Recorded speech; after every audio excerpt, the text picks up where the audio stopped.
El café reposaba sobre la mesa de madera desgastada del Eagle Café en Cambridge. Estaba frío, muy frío. No solo como si hubiese sido olvidado durante minutos, sino como si llevase ahí horas. Era abril de 2009.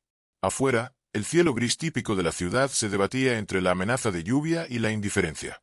Adentro, en una sala abarrotada minutos antes, reinaba ahora un silencio casi irreverente. Stephen Hawking acababa de dar una conferencia que dejó al auditorio en completo silencio.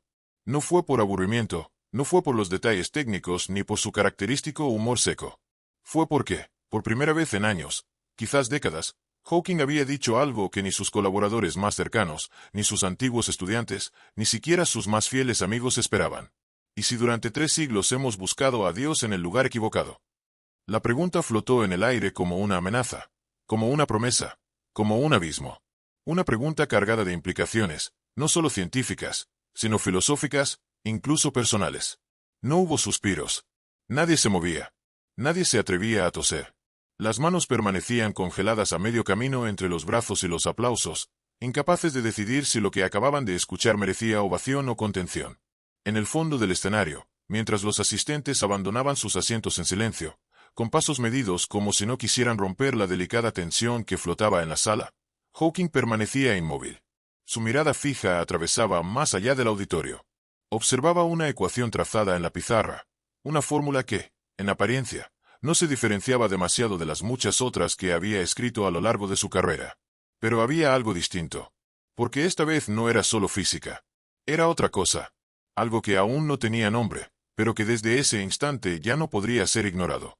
Profesor Hawking, la voz de Sarah Chen, su asistente, apenas rompía el silencio. ¿Se encuentra bien? Su pregunta flotó con timidez en el aire, como si temiera romper algo sagrado, como si el más leve sonido pudiera dispersar el misterio que aún impregnaba la atmósfera. Hawking no respondió de inmediato. Seguía inmóvil, como si su cuerpo fuera una estatua incrustada en el tiempo, como si la gravedad misma lo hubiera sujetado no solo a su silla, sino a otra dimensión. Sus ojos, esos ojos profundos, oscuros, cargados de siglos de pensamiento condensado, estaban fijos en un punto que ni Sara ni nadie más podía ver. Finalmente, tras lo que pareció una eternidad de espera, su sintetizador de voz rompió el silencio. Sí, como siempre.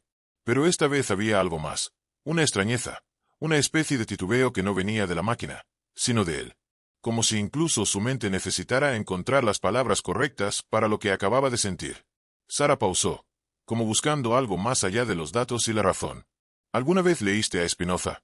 Spinoza, un filósofo del siglo XVII, excomulgado por la comunidad judía de Ámsterdam, herético para unos, iluminado para otros, un hombre que hablaba de Dios no como un ser, sino como la sustancia misma del universo. Un hombre que fue rechazado por la religión y olvidado por la ciencia. Y sin embargo, ahora estaba siendo invocado por uno de los científicos más respetados y brillantes del planeta. ¿Por qué? Sara frunció ligeramente el ceño, dudando.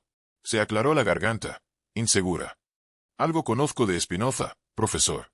En la universidad, en un seminario de filosofía. ¿Por qué lo pregunta?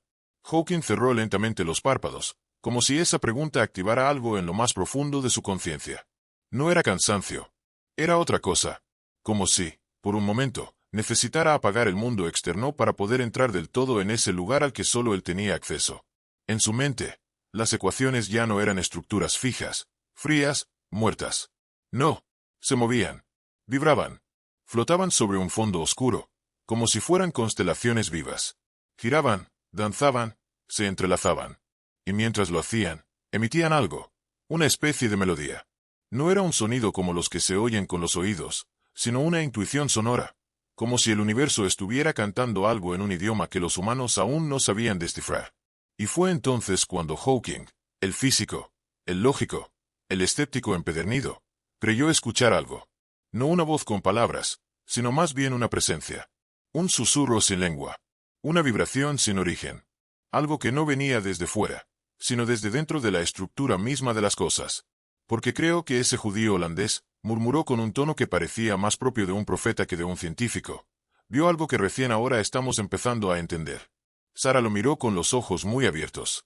En ese instante, no estaba viendo al profesor, al genio, al hombre detrás de la silla. Estaba viendo a alguien que, por un momento fugaz, Había cruzado un umbral y había vuelto con una verdad que aún no sabía cómo explicar. Todo había empezado 3 meses antes. Nada indicaba que aquel día fuera diferente.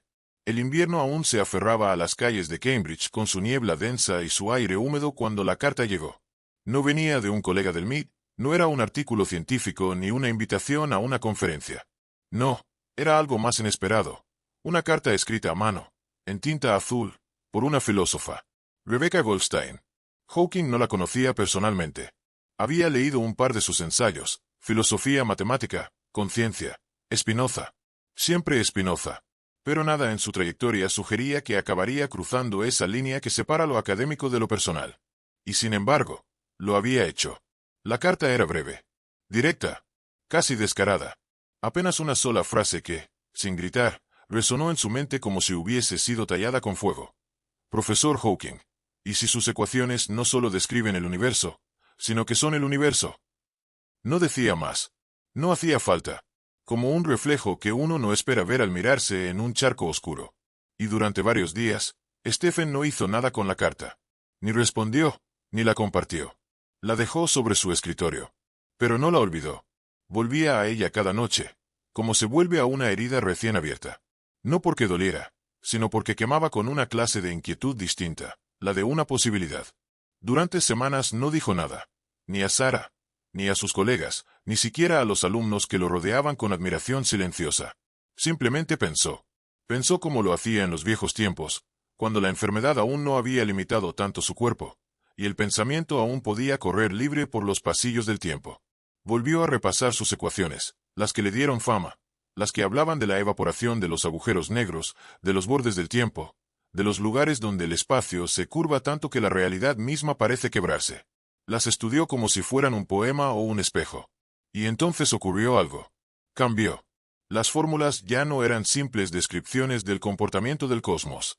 No eran mapas, eran espejos, reflejos unos de otros, imágenes dentro de imágenes, como si cada término, cada símbolo, ocultara una simetría más profunda, una lógica subterránea que no había sido escrita por él, sino descubierta, como si siempre hubiera estado ahí. Y un pensamiento, sutil al principio, fue tomando forma en su mente. El universo no se comportaba como una máquina.